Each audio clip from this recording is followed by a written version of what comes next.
Assalamualaikum warahmatullahi wabarakatuh. Perkenalkan, nama saya Lutfi Satrio dari kelas 4C. Pada video ini saya akan mempresentasikan tugas UTS Sistem Pendukung Keputusan menggunakan metode SAW, WP, dan juga TOPSIS. Yang pertama, kita masuk dalam pengertian SPK. Sistem pendukung keputusan atau SPK adalah sistem berbasis komputer yang dirancang untuk membantu seseorang dalam mengambil keputusan. Sistem ini bekerja dengan mengolah data, menggunakan metode perhitungan, serta memanfaatkan model tertentu agar keputusan yang dihasilkan lebih cepat, tepat, dan sesuai dengan kebutuhan. Selanjutnya kita masuk ke dalam tabel keputusan. Dan untuk tabel keputusan sendiri, saya mengambil 4 kriteria utama, yaitu kehadiran, produktivitas, tanggung jawab, dan juga komunikasi tim. Setiap kriteria digunakan untuk menentukan kualitas kinerja dari sebuah karyawan. Selanjutnya kita masuk ke dalam pohon keputusan. Pohon keputusan ini digunakan untuk menentukan hasil akhir berdasarkan kondisi dari setiap kriteria.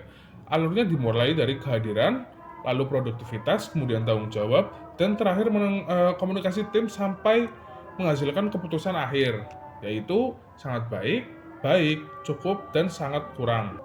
Selanjutnya kita masuk ke dalam metode SAW dan WP. Yang pertama kita akan membahas tentang SAW dulu. Untuk metode SAW digunakan untuk mencari alternatif terbaik berdasarkan penjumlahan nilai yang sudah diberi bobot.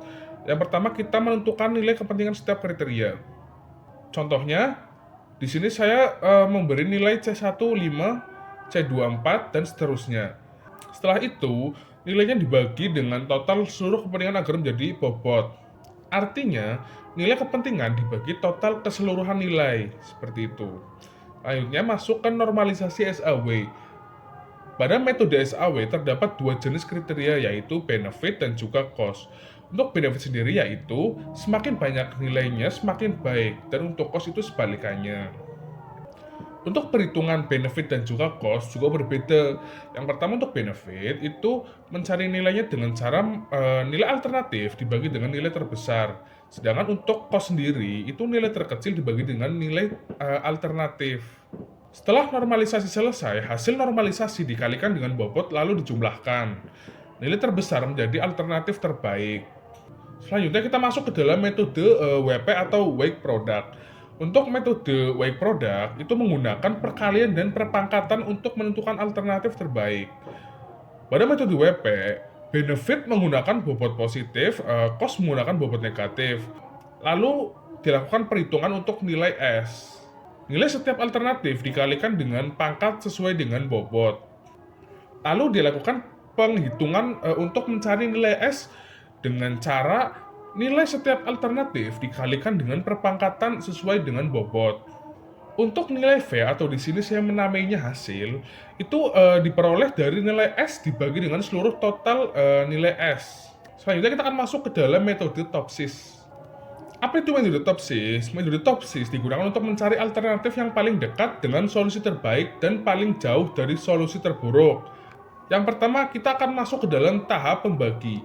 Pada tahap pembagi ini dilakukan perhitungan akar dari jumlah kuadrat untuk setiap data dengan cara nilai alternatif dibagi dengan nilai dari pembagi. Setelah itu masuk ke dalam tahap normalisasi terbobot. Hasil dari normalisasi dikalikan dengan bobot kriteria. Setelah itu ditentukan solusi ideal, positif, dan solusi negatif atau A+ dan juga amin. Untuk benefit menggunakan nilai terbesar, sedangkan cost juga menggunakan nilai terkecil. Tahap ini digunakan untuk menghitung jarak setiap alternatif terhadap solusi ideal. Nilai preferensi diperoleh dari perbandingan jarak solusi negatif dan total jarak. Berdasarkan hasil perhitungan TOPSIS, alternatif terbaik adalah A3 karena memiliki nilai preferensi paling tinggi dengan angka 5,9898. Mungkin itu saja presentasi dari saya untuk mata kuliah sistem pendukung keputusan. Kurang lebihnya mohon maaf. Assalamualaikum warahmatullahi wabarakatuh.